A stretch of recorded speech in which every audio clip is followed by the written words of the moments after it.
The Lion and the Hare. Animals of a jungle had agreed to send one animal every day to the lion's den for his food. One day, it was the turn of a hare to go to the lion's den.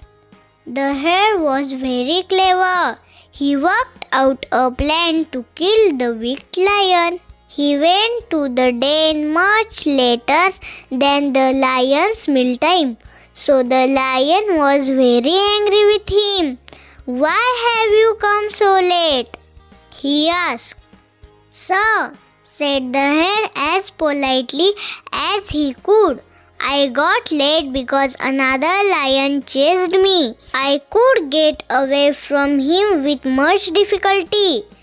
"Another lion? In this jungle?" asked the lion. "Yes, sir. I know where he lives.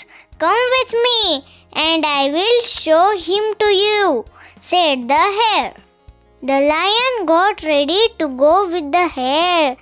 The hare took him to a well and said, "Here he lives. Please come and see inside." The lion looked into the well and saw his own reflection.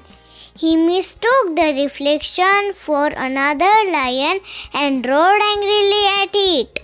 Then he saw that the lion in the water was also roaring at him. Now he could not control his temper and jumped into the well. That was the end of him. Friends, moral of the story: clever thinking can easily solve the problems. For more such videos, do like, share and subscribe. Bye.